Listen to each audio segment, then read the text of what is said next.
Voltigeur, la première chose c'est évidemment d'être passionné par le pilotage. Après, pour accéder à la voltige aérienne, il faut évidemment un brevet de pilote.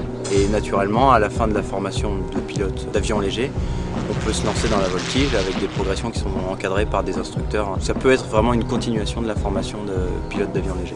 On commence en espoir, on est débutant. On a un avion biplace, 180 chevaux, et on évolue avec des figures de base, des figures de premier cycle, des figures où on est tassé dans le siège, où on reçoit des jets positifs. Ensuite, on arrive en promotion, où on fait les mêmes figures, mais un petit peu à l'envers de temps en temps. Et ensuite, on avance sur le National 2, c'est promotion, les figures à l'endroit et à l'envers, mais un petit peu plus technique. Une fois qu'on a 7 de moyenne dans ce niveau-là, on se qualifie monoplace. Et on commence avec la catégorie National 1, qui nous permet d'évoluer sur des machines monoplaces, un niveau international. Ensuite, on arrive en excellence, qui est un niveau franco-français, qui nous permet d'évoluer vers l'international et le niveau élite. En fonction de nos résultats, on est sélectionné pour un groupe France et ensuite une équipe de France. Le meilleur entraînement, j'ai envie de dire, c'est d'être dans l'avion et une activité sportive normale à côté.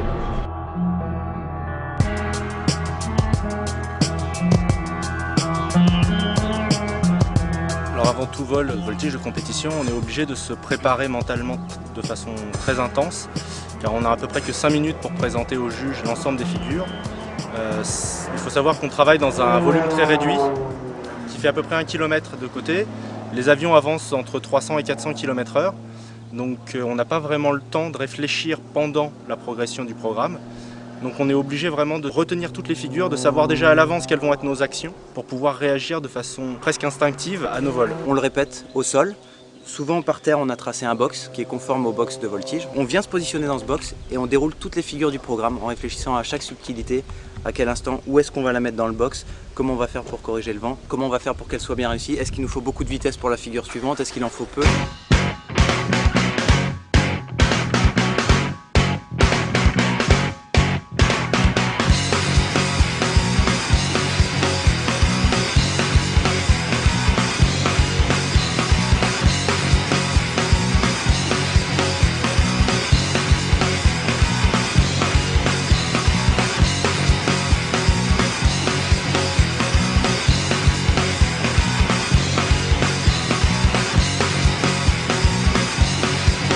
On va rejoindre la position des 6 billions de juges. Et il arrive, ça va commencer.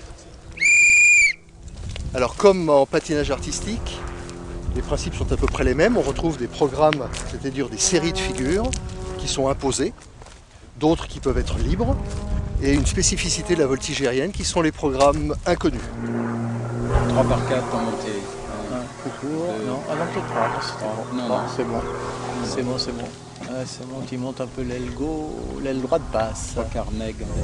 C'était l'avant-dernière, avant l'étonnement virage. Voilà. Là, oui, là, 8. 6,5, qu'est-ce que t'en penses? 6,5 avec le pôle des avions déclenché. Bon, ok, c'est bon, voilà. C'est bon, ça marche. À peu près, on va voir le double, ouais, et la vache folle humble qui s'en va derrière nous. Tu as corrigé tard. Que la une et la vache folle. La une était secteur dépassé et la vache folle était trop pilotée très vite. Peut-être que tu n'avais pas assez d'énergie. Donc sinon tu t'en sors bien, mais tu t'es fait jeter un peu sur nous dès le départ. On n'a pas vu la pente du demi-nègre ni de la losange. Pour poste précis, donc je suis l'entraîneur, le coach de l'équipe de France. Je me mets à la place aussi des juges, alors, à l'emplacement qu'occuperaient les juges auprès du box, autour du box, pour essayer quand même de donner techniquement une note aux pilotes, mais avant de leur donner une note, il faut que je les pousse à très bien faire pour que justement cette note soit la meilleure possible. On essaie d'avoir toujours le 10 sur 10 et je ne suis jamais content tant que je n'ai pas vu 10 sur 10. Un peu trop longue la quatrième, beaucoup trop longue. Tu reprends trop tôt les commandes encore. Ouais, garde bien ton pied jusqu'au bout. Éloigne-toi, écarte-toi encore. Il ne faudrait pas respirer là. Au début, on attaque surtout les programmes connus. Ensuite, on essaie de mettre au point le plus vite possible un début de libre. Et en alternance, on travaille les inconnus tous les jours. Donc il y a une progression, on fait beaucoup plus d'inconnus dans le 2e et le 3e stage. C'est à mon tour de proposer une figure pour l'inconnu de demain. Donc on va monter un programme là tout à l'heure. qu'on n'aura jamais volé. Donc il faudra l'apprendre par cœur, bien sûr, ce programme. Ensuite, les pilotes vont proposer un montage de figures. Il faut en avoir un, plusieurs. Après, on choisit le meilleur montage en fonction notamment des capacités de son avion. L'idée, c'est de détecter un petit peu les difficultés personnelles. C'est-à-dire, moi, je vais poser une figure sur quelque chose qui va me poser problème. Ou l'inverse, on fait 4-2-2. Ah, là, c'est méchant ça. Hein. Mais il faut le faire, oui. Alors, on dit 4 de 2 et complet pause après. Et 1 et 2 et 3 et 4, flic. Ah ouais, c'est trop tard. Il fallait attaquer immédiatement. Là, il a tardé un peu, le demi est plutôt belle. Quand il fait pas beau, les sont belles. Un tapis encore. En 2011, on peut dire qu'à la Fédération française aéronautique, on a une pratique du haut niveau qui est bonne, qui est stable et qui porte ses fruits puisqu'on a des bons résultats. On est champion du monde en voltige aérienne dans les 2 niveaux que sont l'Advanced et l'Unlimited.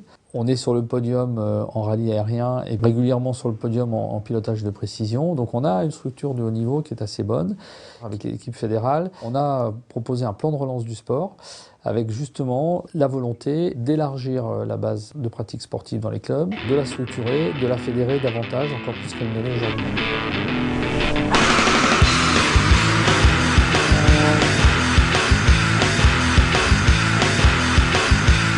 La voltige, c'est un sport qui est quand même très accessible, c'est physique, hein, mais on voit que chez nos concurrents, les Russes, ça va, la majeure partie des gens ont plus de 40 ans, voire 45, voire presque 5 ans. Après, bon, il faut être quand même en bonne condition physique, mais en fait, c'est surtout une accoutumance. Plus on vole, plus on s'habitue, plus on développe des réflexes en fait, pour résister aux accélérations. Je dirais qu'avec une grande motivation et puis quand même de la pratique, c'est à la portée de beaucoup de monde, oui.